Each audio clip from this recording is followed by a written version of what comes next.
దేశంలోని అన్నదాతలకు భారత వాతావరణ శాఖ శుభవార్త చెప్పింది. ఈ ఏడాది అంటే 2025లో దేశవ్యాప్తంగా విస్తారంగా వర్షాలు పడతాయని భారత వాతావరణ శాఖ అంచనా వేసింది. ఈ మేరకు భారత వాతావరణ శాఖ మంగళవారం ఒక ప్రకటన చేసింది. 2025 ఏడాదిలో దీర్ఘకాల వర్షపాత నమోదు వివరాలు ఈ సందర్భంగా వాతావరణ శాఖ వెల్లడించింది. నైరుతి రుతుపవనాల వల్ల జూన్ నుంచి సెప్టెంబర్ వరకు సాధారణం కంటే అధిక వర్షపాతం నమోదవుతుందని తెలిపింది. ఈ నైరుతి రుతుపవనాల వల్ల దేశం మొత్తం దీర్ఘకాల సగటు వర్షపాతం 105% ఉంటుందని అంచనా వేసినట్లు పేర్కొంది. ఈ రుతుపవనాల కారణంగా తెలుగు రాష్ట్రాలు ఏపీ, తెలంగాణతో పాటు మహారాష్ట్ర, ఒడిశా, ఛత్తీస్గఢ్, కర్ణాటకల్లో సాధారణం కంటే అధిక వర్షపాతం నమోదయ్యే అవకాశాలు ఉన్నాయని భారత వాతావరణ శాఖ చెప్పింది. ఇక తమిళనాడు, ఈశాన్య రాష్ట్రాల్లో సాధారణం కంటే తక్కువ స్థాయిలో వర్షపాతం నమోదవుతుందని పేర్కొంది. అయితే 1971-2020 మధ్యకాలంలో దేశవ్యాప్తంగా సీజన్ వర్షపాతం దీర్ఘకాల సగటు 87 సెంటీమీటర్లుగా నమోదైందని భారత వాతావరణ శాఖ గణాంకాలతో సహా సోదాహరణగా వివరించింది.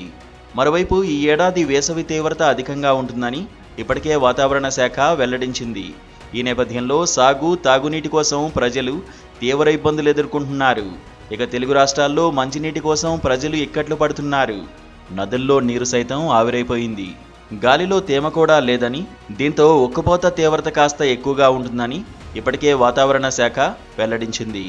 కాగా భారతదేశంలో రుతుపవనాలు సాధారణంగా జూన్ 1న దక్షిణ రాష్ట్రమైన కేరళలో ప్రారంభమై సెప్టెంబరు మధ్యకాలం వరకు కొనసాగుతాయి. భారత వాతావరణ శాఖ సాధారణ వర్షపాతాన్ని 50 సంవత్సరాల సగటు వర్షపాతం 87 సెంటీమీటర్ల ప్రామాణికంగా తీసుకుని 96% నుంచి 104% మధ్య పడుతుందని అంచనా వేస్తుంది. దీని ఆధారంగా ఈ ఏడాది 105% వర్షపాతం అంటే సగటు కంటే ఎక్కువే. ఇది వ్యవసాయ రంగానికి ప్రోత్సాహకరంగా ఉంటుందని ఐఎండీ అంచనా. ఐఎండీ అంచనా దేశవ్యాప్తంగా లక్షలాది మంది రైతులకు శుభవార్త లాంటిదే. ఎందుకంటే దేశంలోని నికర సాగు విస్తీర్ణంలో 52% రుతుపవనాల వర్షాలపై ఆధారపడే వ్యవసాయం చేస్తున్నారు. ఈ క్రమంలోనే ఈ ఏడాది సాధారణం కంటే ఎక్కువ వర్షాలు పడితే ఇది పంట ఉత్పత్తికి, తాగునీరు, విద్యుత్ ఉత్పత్తికి, కీలకమైన జలాశయాలు నింపడానికి చాలా ఉపయోగపడుతుంది.